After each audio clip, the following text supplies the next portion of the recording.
Chapter 1. The video that changed everything. The airport smelled like coffee, jet fuel, and exhaustion. Mason Reynolds stepped through the sliding glass doors with a stiff gait that came from months of sleeping in armor and carrying rifles across desert terrain. His duffel bag hung heavy from his shoulder, but it was nothing compared to the weight finally lifting from his chest. 10 months. 10 months of dust storms, gunfire, and the kind of silence that only came after things went terribly wrong. Now he was home, or at least close enough to taste it. People rushed past him in every direction, families hugging, businessmen shouting into phones, children dragging stuffed animals through the terminal. Mason moved slower than the rest of them, like a man adjusting to gravity again. He rubbed the back of his neck and let out a long breath. In his mind, he pictured one thing over and over. Felix. His 10-year-old son had been blind since birth, but that never stopped him from smiling like he could see the whole world. Mason could already imagine the moment. Felix standing on the porch, head tilted slightly as he listened for footsteps. "Dad," Felix would say. Then he'd run straight into Mason's arms like he always did. And Morgan would be standing behind him on the porch, shaking her head with that soft smile she used to give whenever the two of them wrestled on the living room floor. 10 months. Too long. Mason shifted his duffel bag and walked toward baggage claim. His body ached with the familiar soreness of a long deployment, but his mind was already racing ahead to home. Maybe he'd surprise them. Maybe Morgan didn't know he was landing today. He imagined Felix's face lighting up. The thought made him smile for the first time in weeks. The baggage carousel groaned to life with a metallic clatter. Suitcases began rolling out slowly while travelers crowded around the belt. Mason stood a few feet back, scanning the luggage without much interest. Compared to the gear he'd hauled across continents, a suitcase felt almost laughably small. He checked his phone. No signal. Typical. He slipped it back into his pocket. That's when he noticed the man watching him. The stranger stood a few yards away, near one of the metal pillars. Mid-30s maybe. Nervous posture. He kept glancing at Mason, then looking away. Mason noticed things like that automatically. 10 years of special operations had trained his brain to pick up every shift in body language. The stranger wasn't just looking. He was building up courage. Finally, the man walked over. Excuse me?" Mason turned toward him calmly. "Yeah." The stranger hesitated, clearly unsure how to start. "Are you Mason Reynolds?" The question immediately set off quiet alarms in Mason's head. Most civilians didn't know his name. "Who's asking?" Mason replied evenly. The man raised both hands slightly like he meant no harm. Sorry. I'm not trying to bother you. He swallowed hard. "I think you need to see something." Mason studied him for another second. "Do I know you?" "No." "Then why are you asking about me?" The man reached slowly into his pocket and pulled out his phone. I saw this online," he said, "and when I heard your name mentioned in the comments, I looked you up." Mason's brow tightened. "What video?" The stranger unlocked his phone with trembling fingers. "Look, maybe I'm wrong. Maybe it's not." He turned the screen toward Mason. "But if it is," the phone screen displayed a paused video. At the top were the numbers. 2,143,982 views. Mason felt a flicker of irritation. "What is this?" he asked. "Just watch," the man said quietly. Mason took the phone. At first the video made no sense. It was shaky camera footage. A backyard. Late afternoon sunlight. The camera tilted downward toward a small figure sitting on the ground. A child. The boy looked thin, fragile. His hands were on the grass like he was trying to push himself up. Then the camera zoomed closer. Mason frowned slightly. Something about the boy felt familiar, but his brain hadn't caught up yet. A man stepped in a frame. His face was covered with a black mask. He laughed. Then he kicked the boy in the ribs. The impact was brutal. The child folded sideways with a choking cry. Mason's fingers tightened around the phone. "What the hell?" The man kicked the boy again. Harder. The boy curled into himself, shaking. Then Mason heard it. A small voice. Weak. Shaking. "Daddy is coming." Mason's breath stopped. The world around him went silent. He knew that voice. Every muscle in his body went rigid. The camera zoomed closer. The boy's face turned toward the ground, and Mason saw the familiar scar on the side of his chin, the one Felix got when he tripped over the coffee table at age 6. Mason felt the blood drain from his face. No, his voice barely came out. The masked man grabbed the boy's shirt and shoved him onto his back. The camera operator laughed behind the lens. A woman's laugh. High-pitched. Cruel. Mason's stomach twisted violently.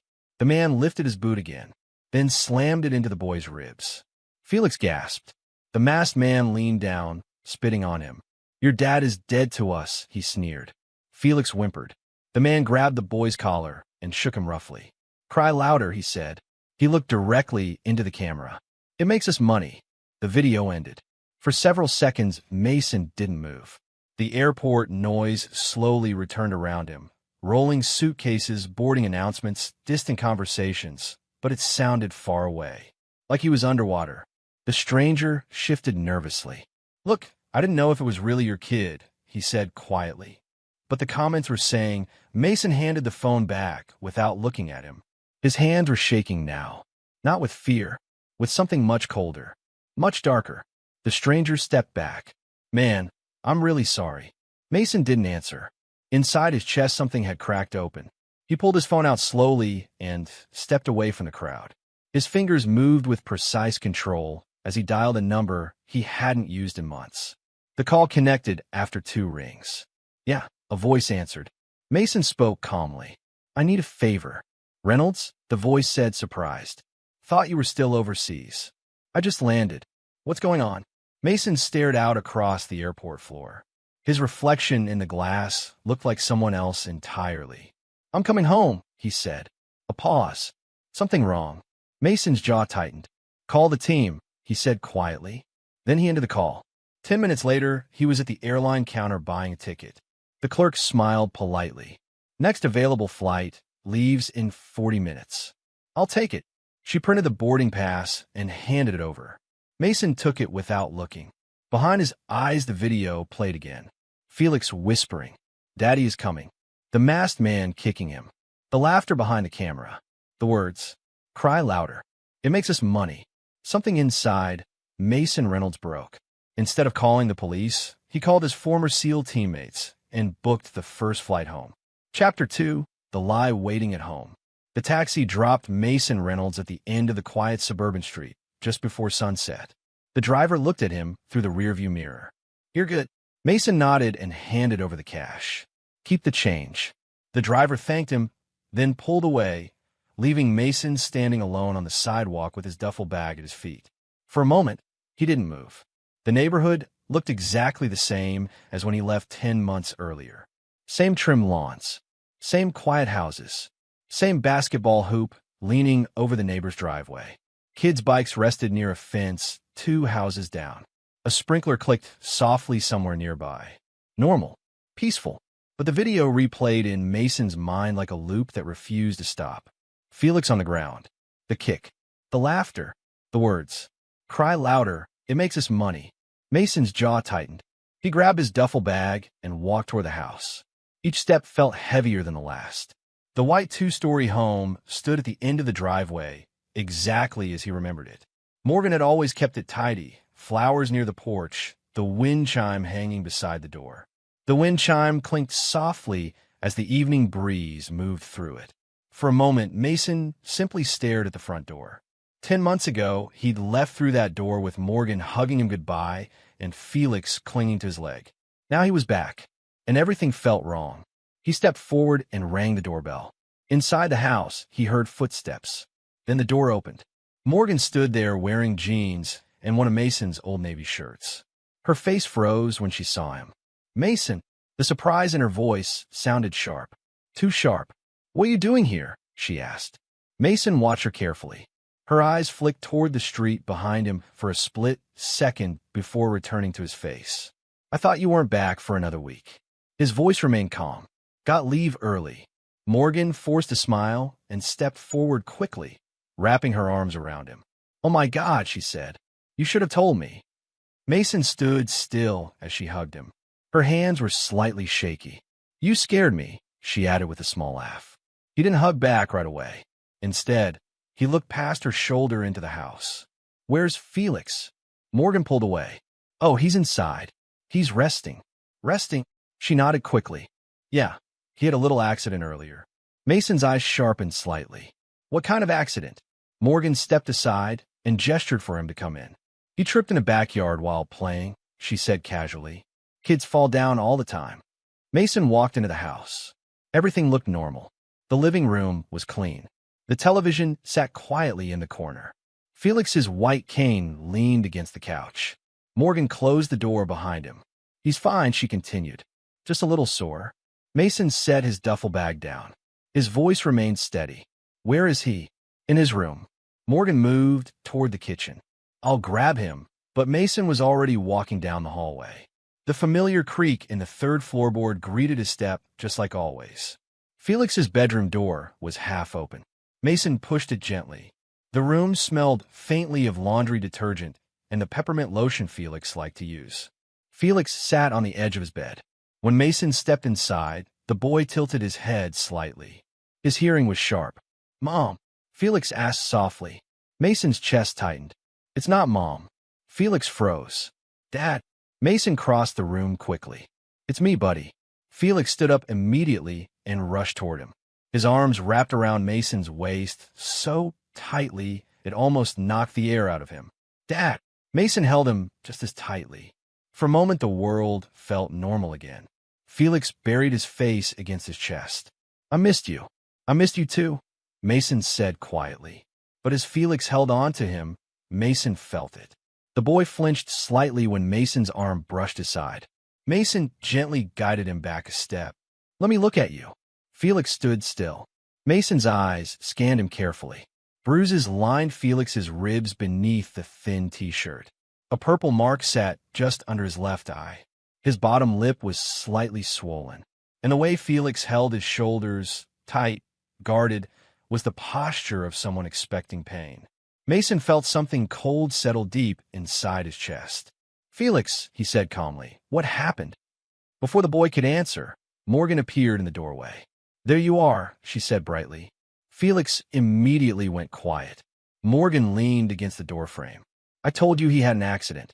Mason glanced back at her. He fell. Morgan nodded. Kids are clumsy. Felix stood silently beside Mason. Morgan walked over and placed a hand on Felix's shoulder.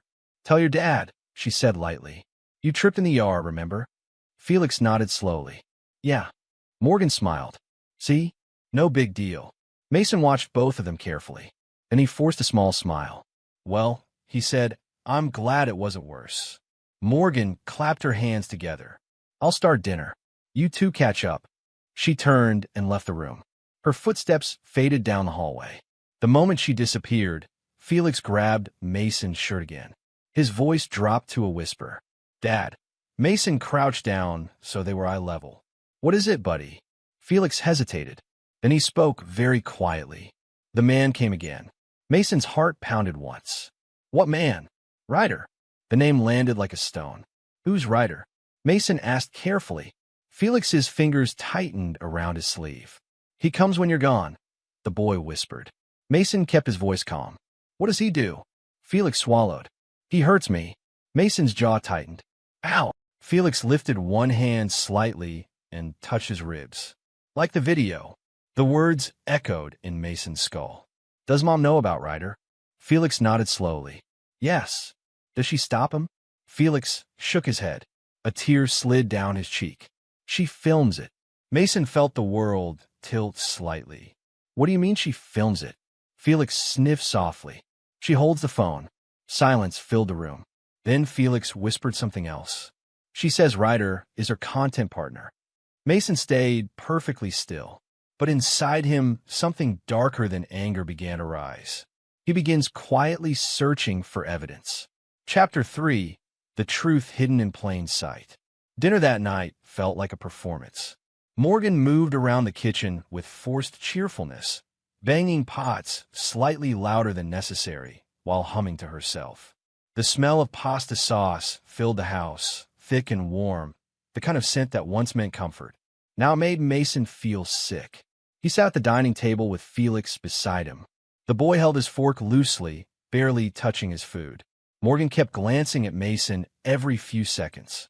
"You're awfully quiet," she said with a laugh. "Deployment brain still catching up?"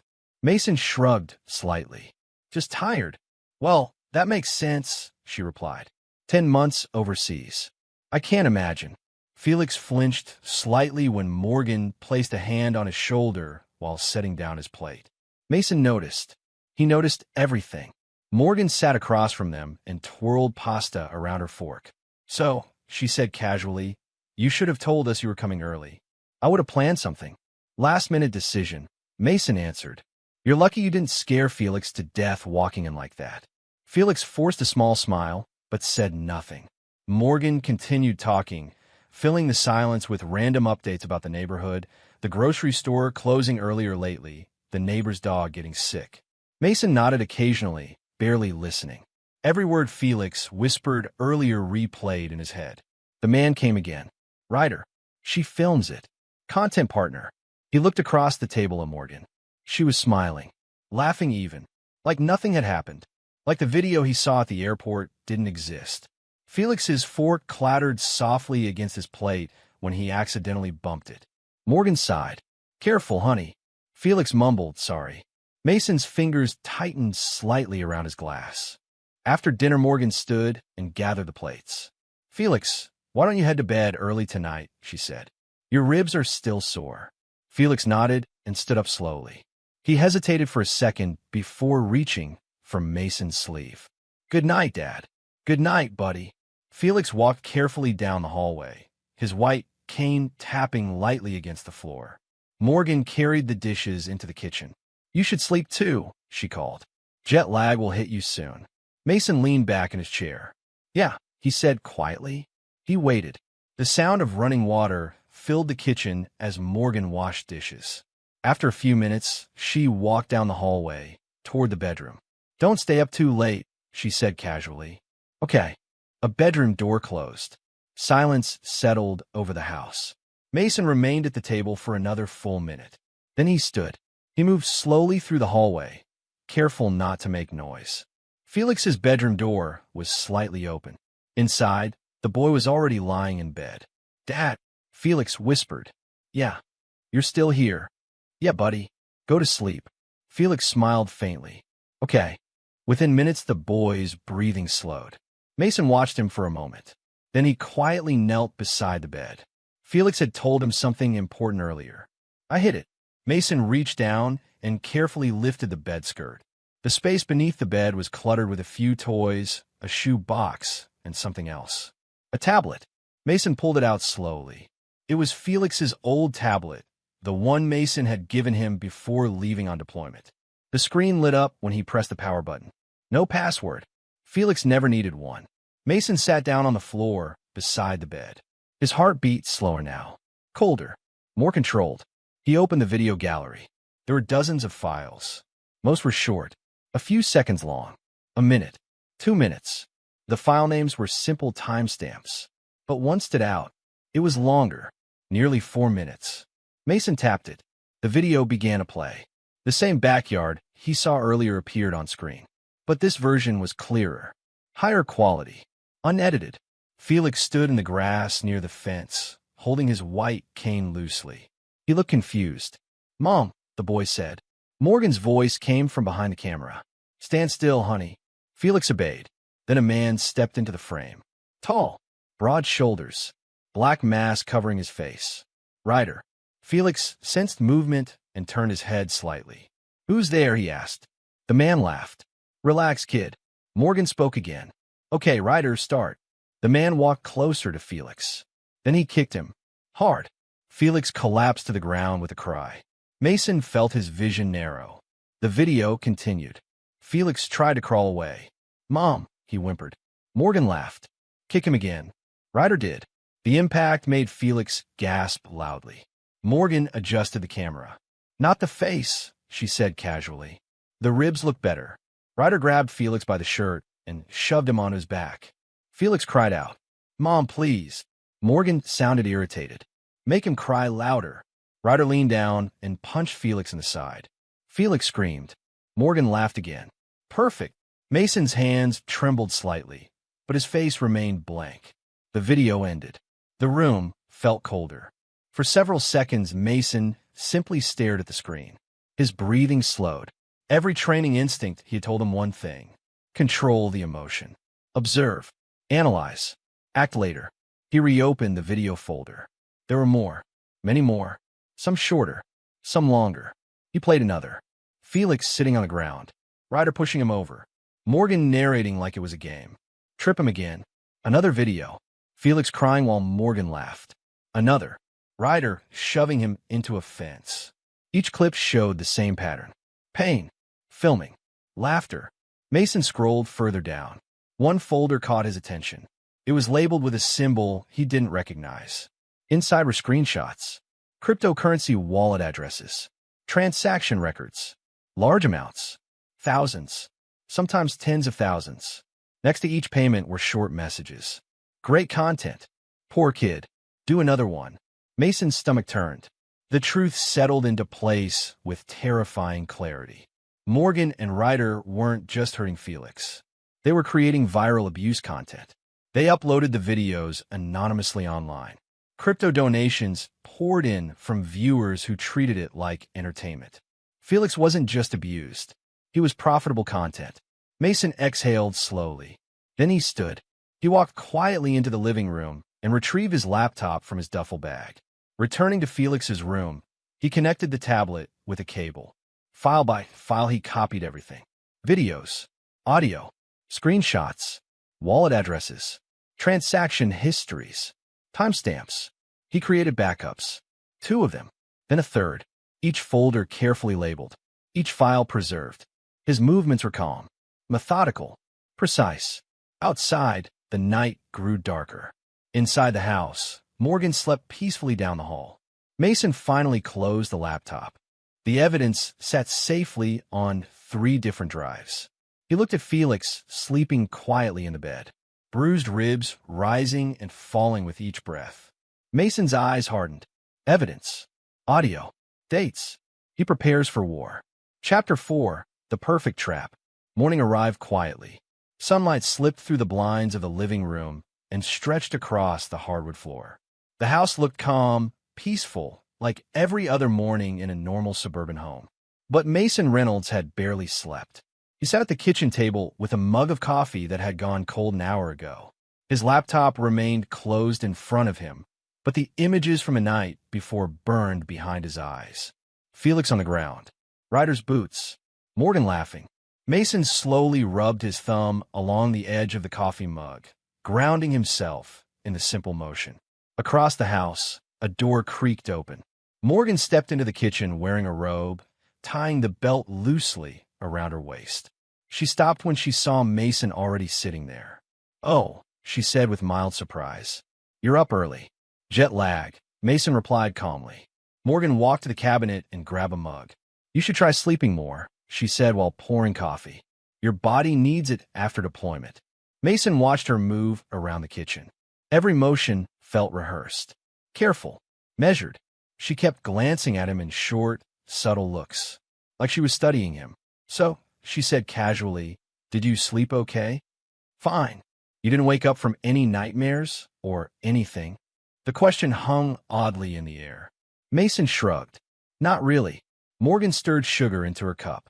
"Good," she said lightly. "Sometimes soldiers come back different." Mason met her eyes. "Different how?" She shrugged. "Angry. Violent. Unstable." Mason's expression didn't change.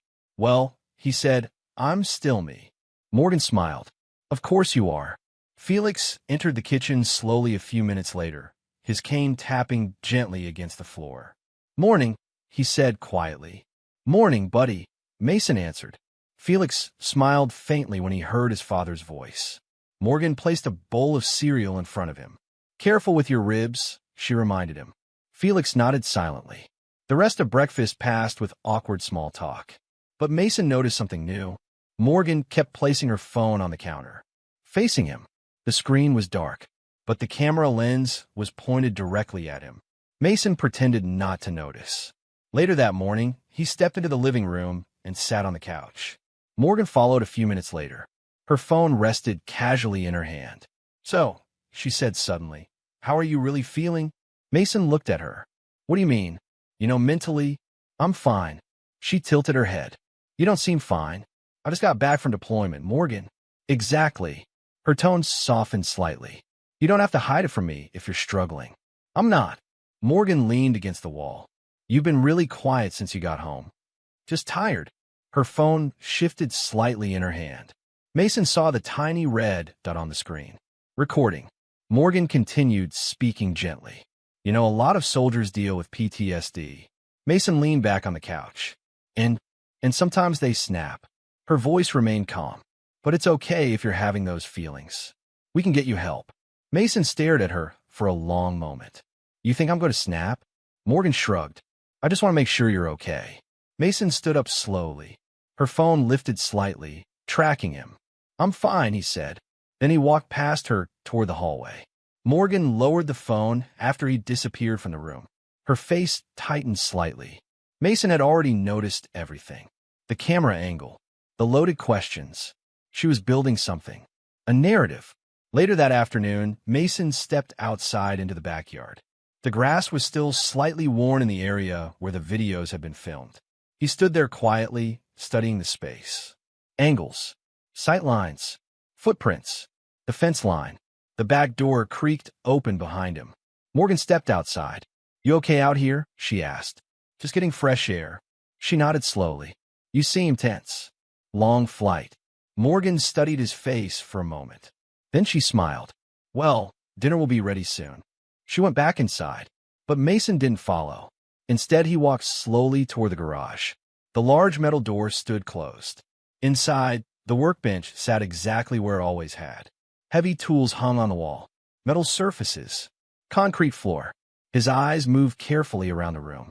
Then he turned and walked back toward the house. Inside, Morgan's voice echoed faintly from the kitchen. She was on the phone. Mason moved silently down the hallway until he stood just outside the doorway. He could only hear her side of the conversation. Yeah, he's back early. A pause. Morgan sighed softly. I know. It complicates things. Another pause. Then her voice dropped slightly. No, he doesn't suspect anything. Mason leaned slightly closer to the wall. He's acting weird, though, she continued. Really quiet. Another pause. Yeah, I'm already setting something up. Mason felt the muscles in his jaw tighten. Morgan lowered her voice further. I'm recording him whenever I can. She laughed softly. If he freaks out, we'll have everything. A pause. Then Morgan spoke again. But listen, we still need the next video. Mason's blood ran cold. Another pause. Morgan sighed. I know views dropped a little. Her voice hardened slightly. So we need something bigger. A longer pause. Then she said the words. What if we break his arm? Silence. Morgan tapped something against the counter. No, listen. It can look accidental. Another pause. The garage. Mason's eyes slowly shifted toward the hallway leading to the garage door. Morgan continued talking. There's that workbench in there. She sounded almost excited now. You grab his arm and slam it against the edge. Another pause. Yeah, exactly. She chuckled quietly. The pain will be real. Mason closed his eyes briefly. Morgan kept speaking. It'll go viral for sure. Another pause. Tonight won't work. Mason's here. She thought for a moment. Maybe tomorrow. A longer silence. Then Morgan's voice softened again. Yeah, same deal as always. She hung up the phone. Mason stepped quietly away from the wall and walked back into the living room before she could see him. A few seconds later, Morgan entered. Dinner's almost ready, she said. Mason nodded. Okay. He sat on the couch again, calm and silent. Morgan watched him for a moment. Then she returned to the kitchen. Inside Mason's chest, something cold had replaced the anger. He had everything he needed now. The plan, the location, the timing. He said nothing. He prepares. Chapter 5, The Night in the Garage. The day passed slowly. Too slowly. Morgan spent most of the afternoon glued to her phone, occasionally typing messages, occasionally glancing at Mason like she was studying him. Every time he entered a room, she looked up quickly. Mason played his role perfectly. He moved slower than usual, rubbing his temples occasionally, pretending to look exhausted. He kept his voice calm and quiet. Exactly what she expected from a man she was trying to frame as unstable. Late in the afternoon, he stood in the kitchen holding a small bottle. Morgan noticed immediately. "What's that?" she asked. "Sleep medication," Mason replied, shaking the bottle lightly. Morgan raised an eyebrow. "Already, doctor prescribed it before I deployed," he said. "Helps with jet lag." She leaned against the counter, watching him carefully. "You should probably get it checked again," she said. "Mixing medication after deployment isn't always safe." "I'll see someone tomorrow," Mason answered. Morgan smiled slightly. "That's probably a good idea." Mason took a pill from the bottle and swallowed it with a glass of water. He made sure she saw it. Then he grabbed his car keys. "Where are you going?" she asked. "Doctor's office left a voicemail," he said. "They wanted to stop by tonight." Morgan tilted her head. "At this hour?" "They have a late clinic." She paused for a moment, thinking. Then she nodded. "Well, drive safe." Mason walked toward the front door. As he stepped outside, he could practically feel Morgan watching him through the window. He opened the car door, started the engine, and slowly backed out of the driveway. The moment he turned the corner, he shut the headlights off and parked behind a row of trees. The engine died. Silence filled the car. Mason checked his watch. 5:42 p.m. He stepped out and quietly walked back through the neighborhood. The sun was sinking lower in the sky, casting long shadows across the street. Perfect. When he reached his house again, he didn't approach the front door. Instead, he moved along the side yard. His boots made almost no sound on the grass. At the back of the house, the garage door sat closed. Mason reached into his pocket and pulled out a small remote. The door lifted slowly with a low mechanical hum. He slipped inside before it rose more than a foot. Then he lowered it quietly behind him. Darkness swallowed the garage. The faint smell of oil and metal filled the air. Mason stood still for a moment, letting his eyes adjust. The workbench sat against the far wall. Tools hung neatly above it, exactly where Morgan had described. He moved into the corner behind a tall metal storage cabinet. From there he could see the entire garage, but anyone entering would have trouble spotting him in the shadows. He checked his watch again. 5:56 p.m. Then he waited. The minutes passed slowly. Outside, the sky darkened. Mason stood perfectly still. His breathing remained slow and controlled. Every sound in the house echoed faintly through the walls. Footsteps, a cabinet closing, Morgan moving around upstairs. At 6:21 p.m., he heard the back door open. Mason's eyes sharpened. Footsteps approached. Then the door leading into the garage creaked open. Light spilled across the concrete floor. Morgan stepped inside. She carried a small tripod and a ring light. Her phone was already in her hand. She set the tripod near the center of the garage and adjusted its height. "Let's see," she muttered to herself. The ring light flicked on, flooding part of the garage with bright white light. Morgan stepped back, studying the angle. "Perfect," she said quietly. She positioned the camera toward the workbench, exactly where Mason expected. Then she walked back toward the house. "Felix," she called. Mason heard small footsteps approaching. The boy entered the garage slowly, his white cane tapping gently against the concrete. "Mom," Felix asked softly. "I'm here," Morgan replied. Felix stopped near the center of the garage. The bright ring light made him squint slightly, even though his eyes couldn't truly see it. "What are we doing?" he asked. "Just filming something," Morgan said casually. Felix shifted his weight nervously. "I thought Dad was home. He went to the doctor." Felix's fingers tightened around the handle of his cane. "Oh." Morgan walked over and gently took the cane from his hand. "Stand right here." Felix obeyed, but Mason could see the tension in the boy's shoulders. Felix sensed something was wrong. He always did. Morgan adjusted the camera again. "Okay," she whispered to herself. She glanced toward the garage door. Still closed. Then she checked her phone. "Where are you?" she muttered. As if on cue, headlights briefly flashed through the cracks at the bottom of the garage door. A car engine shut off outside. Morgan smiled. Finally. A moment later, the side door opened. A tall man stepped into the garage. He wore a black jacket and jeans. Even without the mask, Mason recognized him immediately. Ryder. The man grinned when he saw Felix standing there. "Well, well," he said. Felix flinched. Morgan walked over and hugged Ryder quickly. "Everything ready?" he asked. Morgan nodded toward the camera. "Perfect angle tonight." Ryder glanced at the workbench. "Same kid." "Yeah." Felix stood frozen in place. His hands trembled slightly at his sides. Ryder chuckled. He looked scared already. Morgan laughed softly. "That's the point." She walked over to the camera and tapped the screen. "Okay," she said. "Listen carefully." Ryder leaned against the workbench. Morgan continued. "Grab his arm and smash it on the workbench." Ryder raised an eyebrow. "Break it." Morgan shrugged. "If it happens, it happens." Ryder laughed. "That'll definitely go viral." Felix's breathing grew shaky. "Mom," he whispered. Morgan ignored him. Ryder stepped closer to the boy. "Don't worry, kid," he said mockingly. Felix trembled. He could hear the man's boots scraping across the concrete. Morgan positioned herself behind the camera. "Ready," she said. Ryder reached toward Felix. The boy took a small step back instinctively. Just before Ryder touched him, Mason stepped out of the shadows. Chapter 6: The Fight. For a fraction of a second, the garage went completely silent. Morgan's mouth fell open.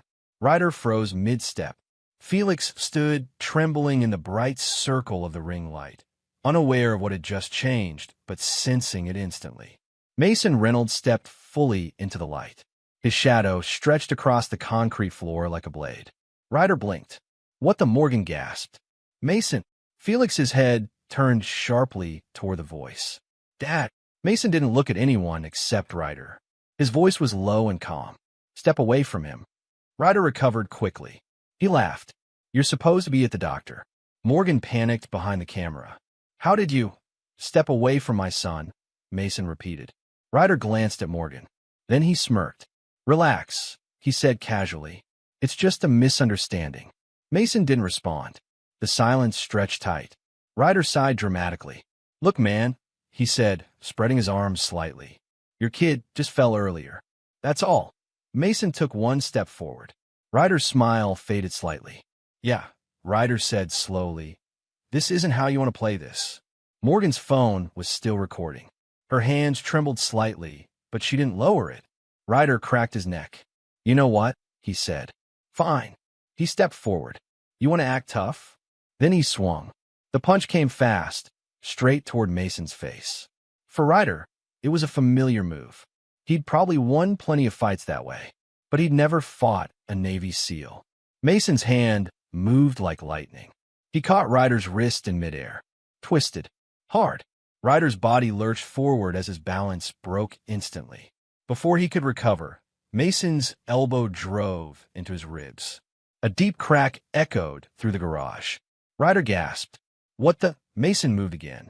A brutal knee slammed into Ryder's stomach. Air exploded from his lungs. Ryder stumbled backward. Morgan screamed, "Stop!" But Ryder lunged again, furious now. He swung wildly. Mason slipped the punch effortlessly. Then his fist smashed into Ryder's jaw. Crack! The sound echoed off the garage walls. Ryder staggered sideways, blood spraying from his mouth.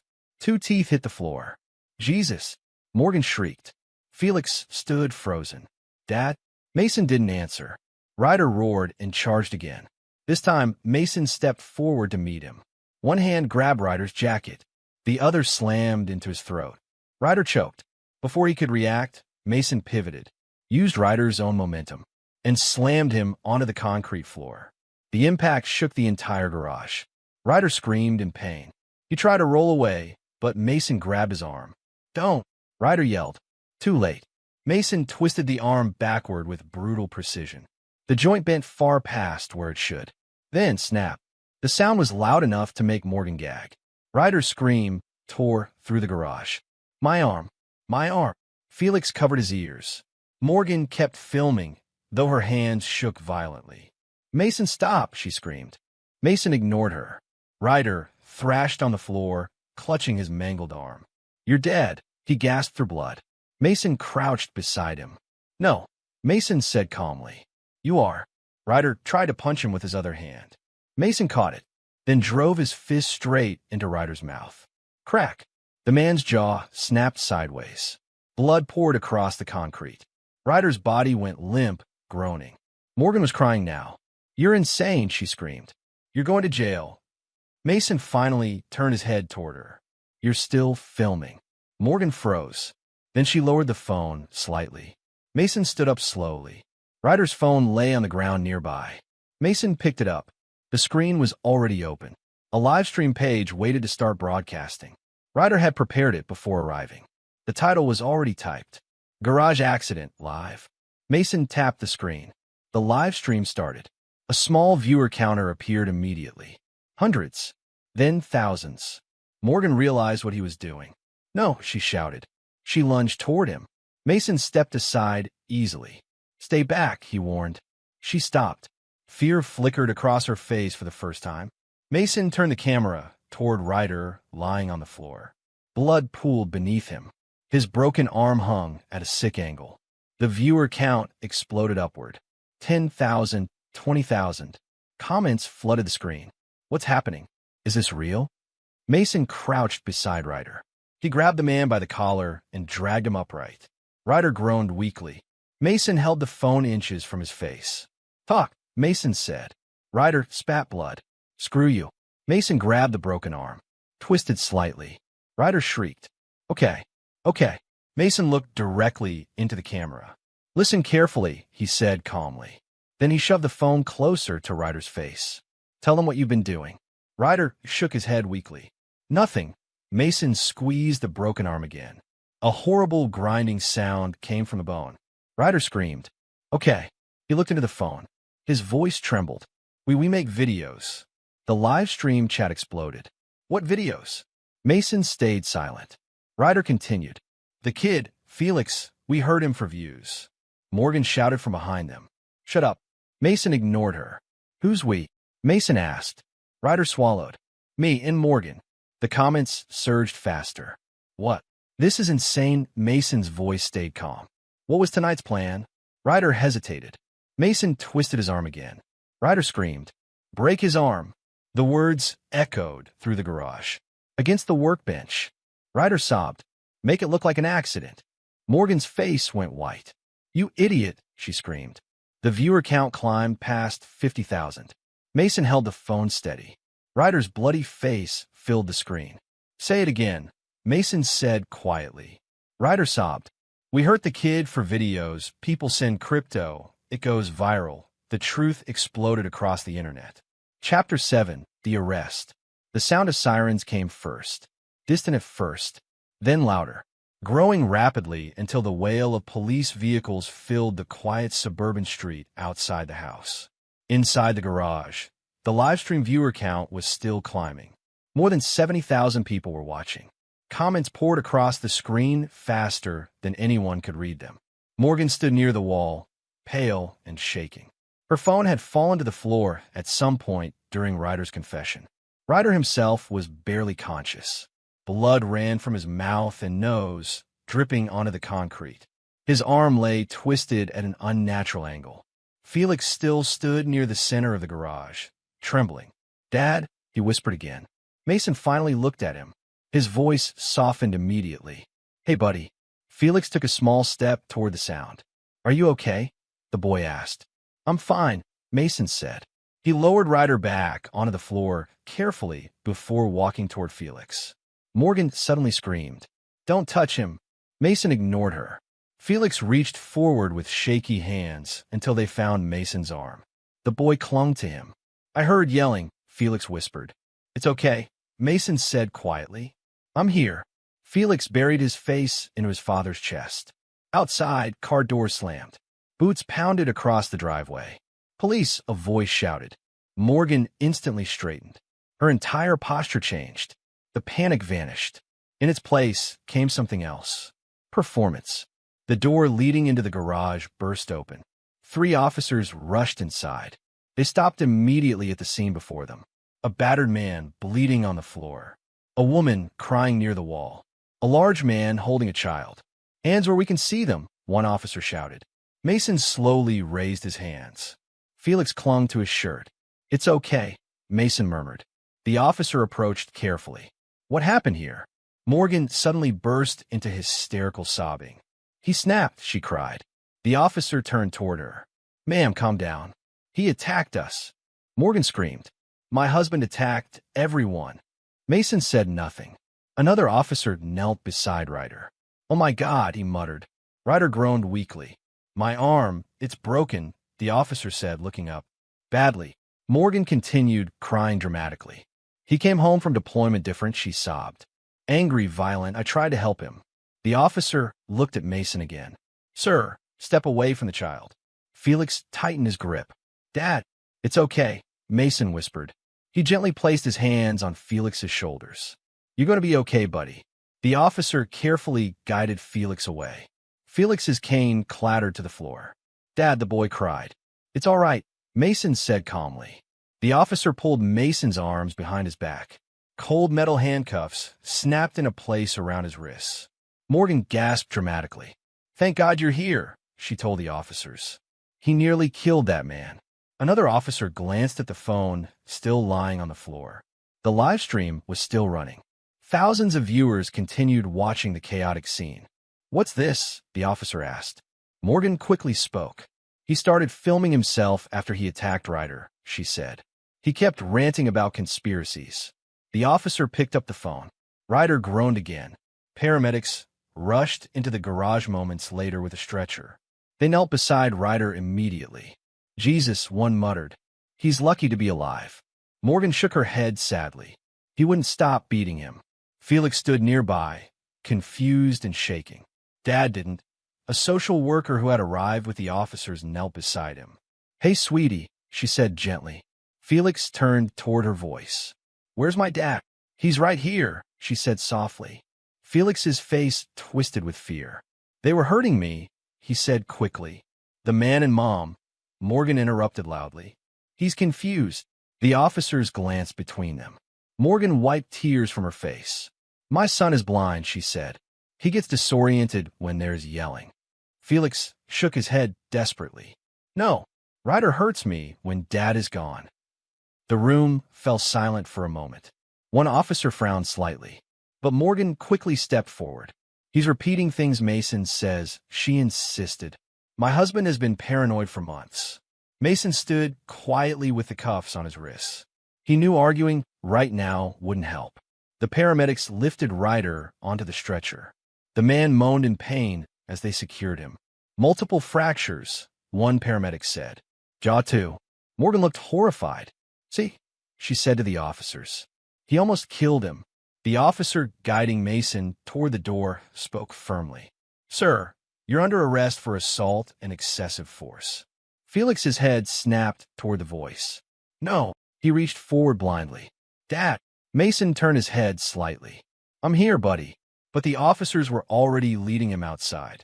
The cool night air hit Mason's face as they walked him toward the police car. Neighbors had begun gathering at the edge of their yards, whispering and staring. Red and blue lights flashed across the street. One officer opened the back door of the cruiser. Watch your head. Mason sat down inside. The door shut with a heavy thud. Through the window, he could see Felix being led toward another vehicle by the social worker. The boy's small hands trembled. Where are we going? Felix asked weakly. The woman spoke gently. We're just going somewhere safe tonight. Felix shook his head. I want my dad. Mason closed his eyes briefly. Child services. Temporary foster care. Procedure. He knew how the system worked. Inside the house, Morgan stood on the driveway, speaking with officers. Her voice sounded soft, controlled, convincing. She pointed toward the garage occasionally, playing the role perfectly. The police car engine started. As it pulled away from the house, Mason stared out the window. The red and blue lights faded behind them. His son was gone. The evidence was out there somewhere online. But the system didn't move fast, and predators knew how to lie. Hours later, Mason sat inside a small jail cell. Concrete walls, a metal bench, fluorescent lights buzzing overhead. His hands rested calmly on his knees. He replayed every moment of the night in his head. Felix's voice, Morgan's lies, Ryder's confession. The system might fail his son, but Mason Reynolds wasn't done fighting. Footsteps approached down the hallway. A guard stopped outside the cell. You've got a visitor, he said. Mason looked up slowly. Then help arrives. Chapter 8. The Lawyer's Strategy. The holding cell smelled like metal and old sweat. Mason sat on the narrow bench, elbows on his knees, staring at the gray concrete floor. The dull fluorescent light above buzzed constantly, like a mosquito that never died. He hadn't slept, not since the night in the garage. Every time he closed his eyes, he saw Felix standing there again, small, trembling, trying to be brave while two monsters planned to break his arm for entertainment. His fists slowly tightened. Across the cell, another prisoner snored loudly, sprawled across the bench like he owned the place. Mason ignored him. His mind was somewhere else. Felix. Where they had taken him. Child services had arrived that night, like a storm. Flashing lights. Officers talking over each other. Social workers whispering. One of them had gently led Felix away, while Mason stood in handcuffs. Felix had tried to sound brave, but Mason had heard the tremble in his voice. "Dad, I'm right here," Mason had said calmly, even as officers pushed him toward a squad car. Felix had turned his head toward the sound of Mason's voice, his blind eyes searching. "Are you coming too?" Mason forced his voice steady. "Soon, buddy. I promise." Then the car door shut, and Felix was gone. Mason exhaled slowly in the cell. Promises meant everything to him, and right now, he had no control over whether he could keep it. Footsteps echoed down the hallway. Metal keys rattled. The guard stopped outside Mason's cell. "Visitor." Mason slowly stood. "I didn't ask for one." "Court appointed," the guard muttered. "Or volunteer." "I don't know. Lady's been waiting." The door buzzed open. Mason followed the guard down the narrow hallway, past other cells filled with tired faces and curious stares. They entered a small interview room. A single table, 2 chairs, and a woman sitting calmly with a folder in front of her. She looked up the moment Mason walked in. Sharp eyes, early 40s, professional, composed, completely focused. She stood and extended a hand. "Mason Hale." Her voice was confident. "I'm Kendra Lawson." Mason paused before shaking her hand. Her grip was firm, not nervous, not hesitant. She had the presence of someone who walked into courtrooms expecting to win. "Lawyer?" Mason asked. "Yes." "Court appointed?" She smiled faintly. No, that made Mason pause. "Then why are you here?" Kendra sat back down and opened the folder in front of her. "Because the internet exploded last night." Mason sat across from her slowly. "What do you mean?" Kendra slid a tablet across the table. "Look." The screen was filled with headlines, clips, news segments, comment sections scrolling endlessly. The video, writer's live stream confession, millions of views. News banners flashed across different channels. Viral abuse live stream exposes child exploitation, online outrage after man confesses during violent confrontation. Questions raised about mother's role in abuse videos. Kendra folded her hands. "Right now, millions of people know what happened in that garage." Mason leaned back slightly. "Then why am I still in jail?" "Because," Kendra said calmly, "the law doesn't care about internet outrage." She tapped another video. Police body cam footage from that night. Ryder on the floor, bleeding, groaning, his arm twisted unnaturally. Kendra raised an eyebrow. "You did quite a number on him. He was going to break my son's arm." "I know." Her voice wasn't judgmental, just factual. "But the prosecution will say you used excessive force." Mason leaned forward. He confessed. "Yes." "On camera." "Yes." "Then what's the problem?" Kendra leaned back in her chair. "The problem is your wife." Mason's jaw tightened. "Morgan." Kendra nodded. "She's already given a statement." "Of course she has." Kendra opened another file. "She claims you came home unstable, that your PTSD triggered violent paranoia." Mason scoffed quietly. "She said that." "Oh, she said much more than that." Kendra read from the document. "According to Morgan Hale, you assaulted Ryder without provocation, attacked her when she tried to stop you, and fabricated the accusations about abuse." Mason stared at her. "That's her story?" Kendra nodded. "And she's sticking to it." Mason slowly leaned back. "She's lying?" "Yes." Kendra said it simply. Not a question, a fact. Mason studied her. "You believe me?" Kendra met his eyes. "I believe evidence." She tapped the tablet again. And right now, you have a lot of it. She opened another folder. Let's review what you gathered. Photos, video files, timestamps, crypto wallet addresses, upload histories. Kendra's eyebrows lifted slightly. You did thorough work. I was preparing. For war. Mason didn't answer. Kendra scrolled through more files. Your son's tablet. The original videos were on it.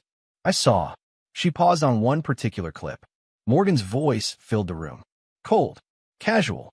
Cruel. Kick him again. The video paused. Kendra exhaled slowly. Well. She tapped forward. Not the face. The ribs looked better. Another pause. Then, make him cry louder. Kendra looked up at Mason. Your wife has a very unfortunate habit. What's that? She talks. Mason frowned slightly. What do you mean? Kendra closed the tablet and leaned forward. It means she doesn't know when to shut up. She opened another audio file. Morgan's voice again. But this one sounded different. More relaxed. More casual. Ryder. Last time the ribs bruised really well. People love that stuff. Mason watched Kendra's expression carefully. Where did you get that? She asked. Hidden recorder. Smart. She played another clip. Morgan laughing. If we break his arm next time, that'll go viral for sure. Kendra slowly stopped the recording. Silence filled the room. Then she leaned back and smiled. Not a friendly smile. A strategic one. Oh, this is beautiful. Mason blinked. Beautiful? For a lawyer? She tapped the folder. This is a gold mine. Mason crossed his arms. So what happens now? Kendra closed the folder carefully. What happens now is simple. She stood and began pacing slowly. The prosecution will try to paint you as a violent, unstable veteran. Mason watched her. They'll claim you lost control. They will. And Morgan? Kendra stopped pacing. Oh, Morgan will testify. She turned toward him. And she will lie. Mason's jaw tightened. Kendra smiled again. And that's exactly what we want. Mason frowned. Why? Kendra sat down again and leaned forward. Because lies under oath are dangerous things. She tapped the audio recorder on the table. If Morgan swears in court that she had nothing to do with those videos, she paused, then I get to play these recordings. Mason understood slowly. Her smile widened slightly. I'll let her bury herself first. She closed the folder. Then she said calmly, my strategy is simple. Mason leaned forward slightly. What strategy? Kendra's eyes sharpened. Let Morgan lie under oath first. She tapped the recordings again. Then her smile turned colder. Then destroy her credibility in court. Chapter 9. The Courtroom Explosion. The courtroom was quiet, almost oppressively so.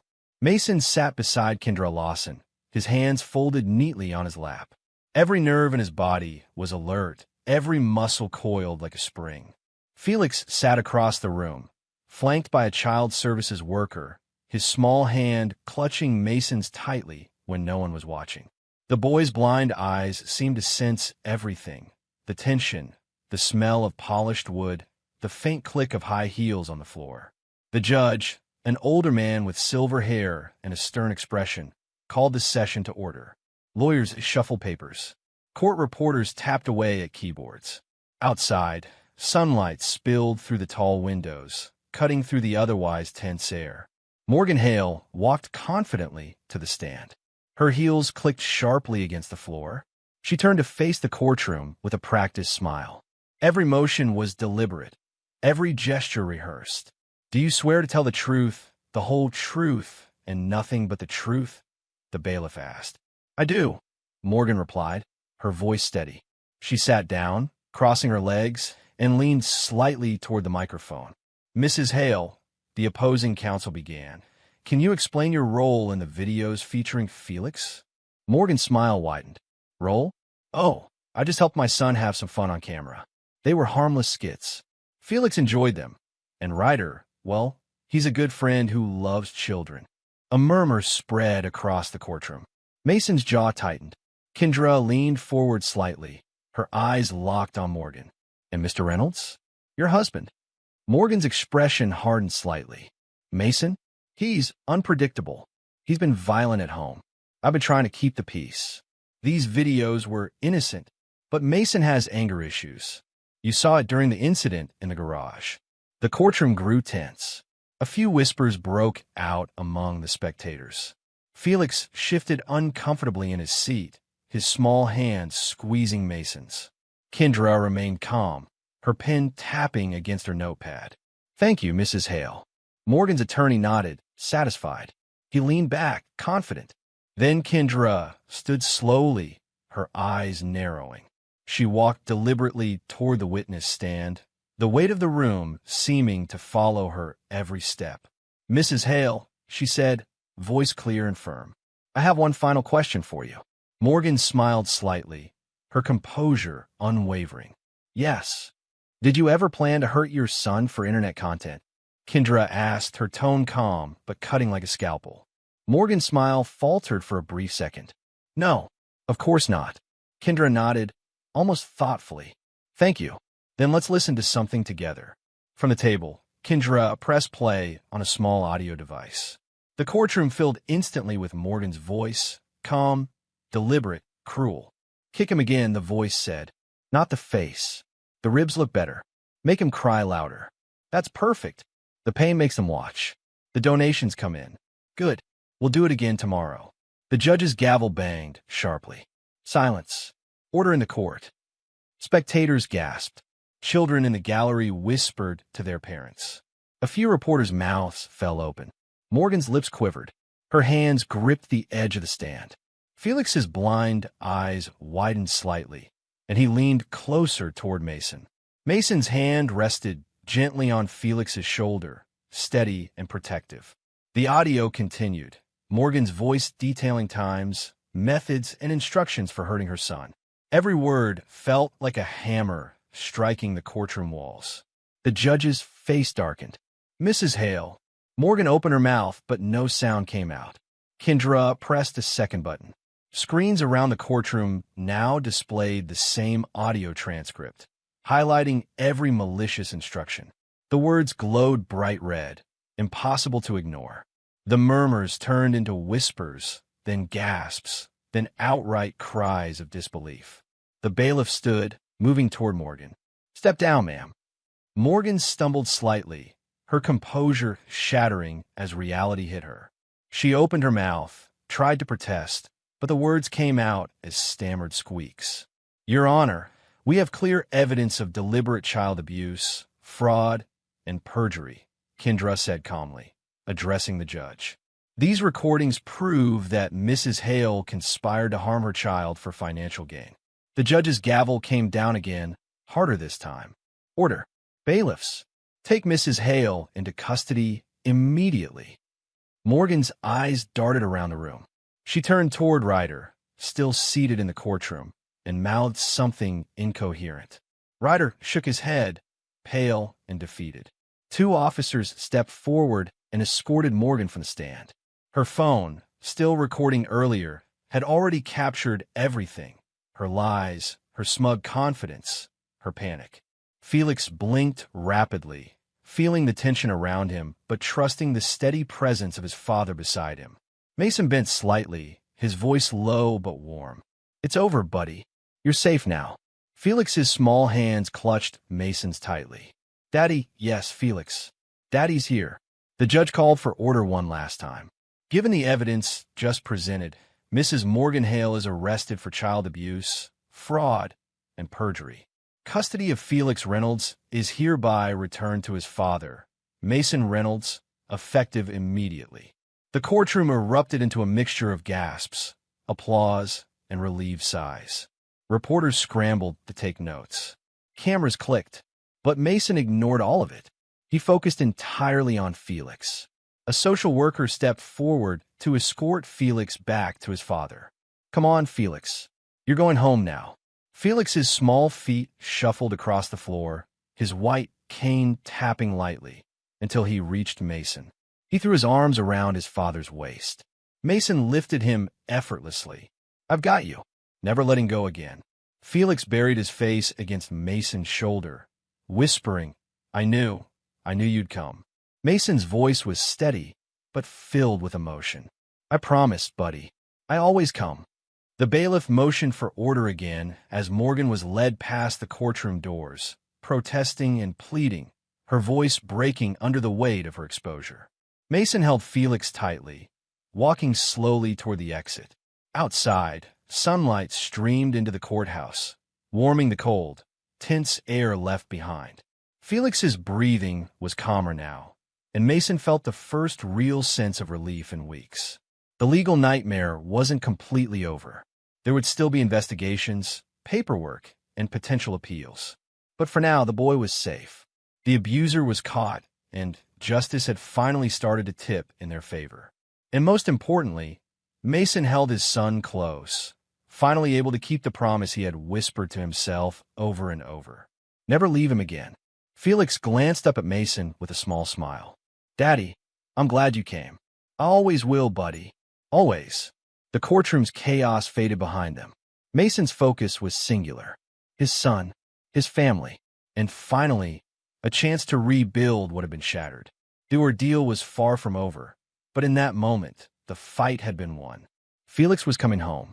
Mason breathed slowly, savoring the quiet strength of that victory.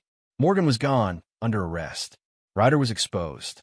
The truth had reached millions online. The judge's gavel echoed one final time, and the courtroom settled into stunned silence. Felix was safe. Mason's promise had been fulfilled.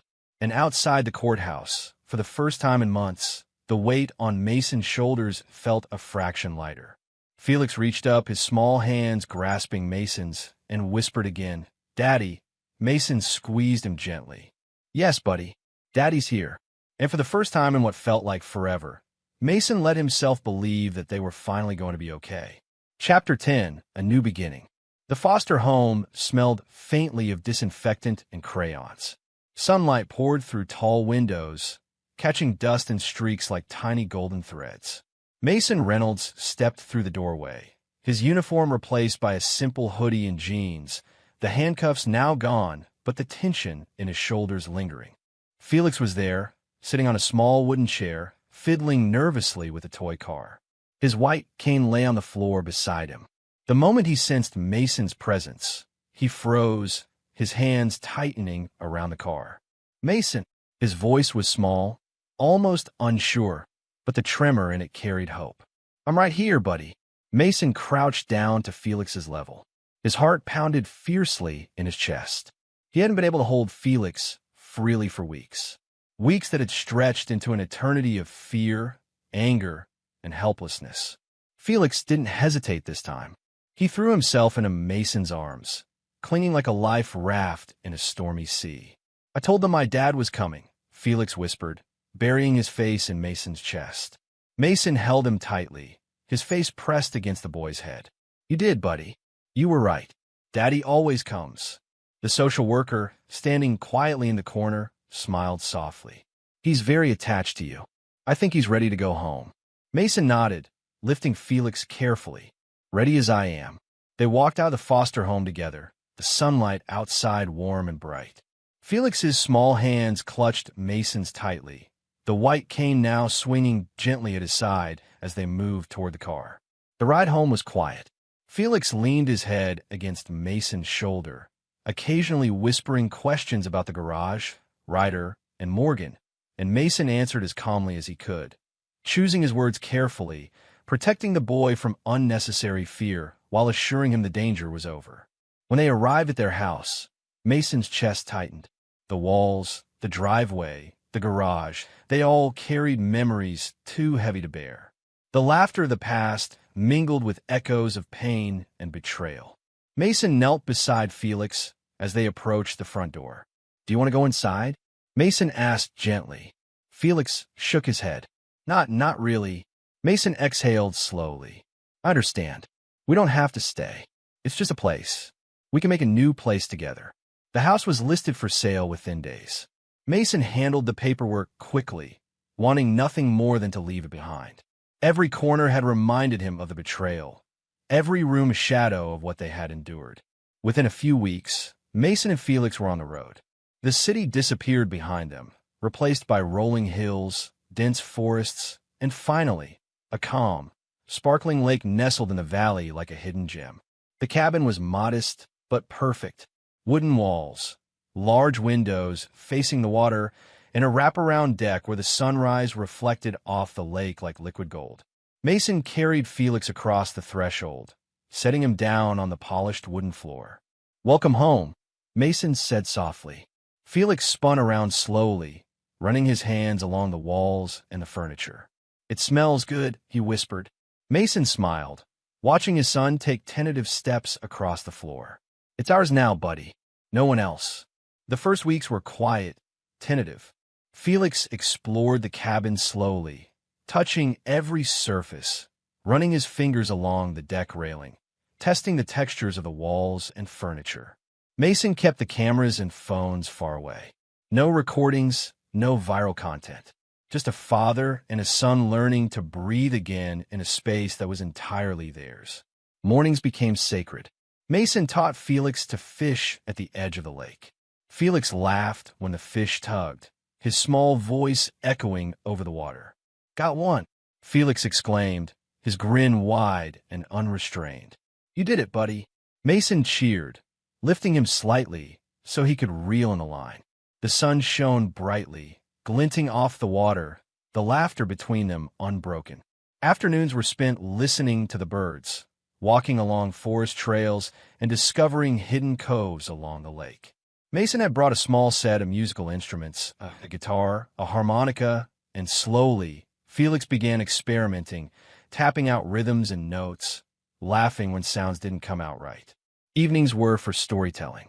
Mason invented wild adventures, tales of brave Navy SEALs and clever children who outsmarted villains. Felix laughed heartily, sometimes interrupting with his own ideas, his imagination fully alive again. Sleep became easier, too. Felix no longer clutched his blanket with terror, but curled up beside Mason, hands folded over his chest, finally feeling safe enough to rest. One night, as fireflies danced outside the window, Felix whispered, "Daddy, can we stay like this forever?" Mason kissed the top of his son's head. "Forever, buddy. No cameras. No lies. Just you and me. We rebuild. Together." Days turned into weeks.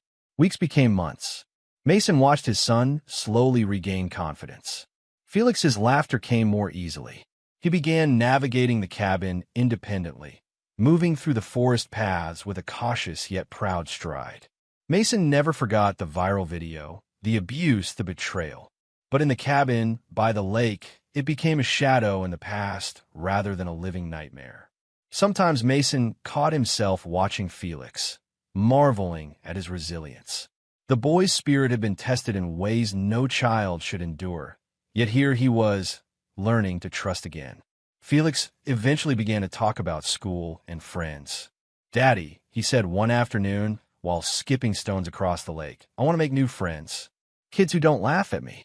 Kids who are kind." "You will," Mason promised. "And we'll meet them together. Slowly, carefully, but you will." Felix smiled, the light in his face clear and unburdened. Mason often sat quietly in the evenings on the deck, watching the sun sink behind the trees, reflecting on everything they had endured. His hands rested on Felix's shoulders, steadying him as the boy leaned back against his chest. "No one will hurt you again, Felix," Mason whispered.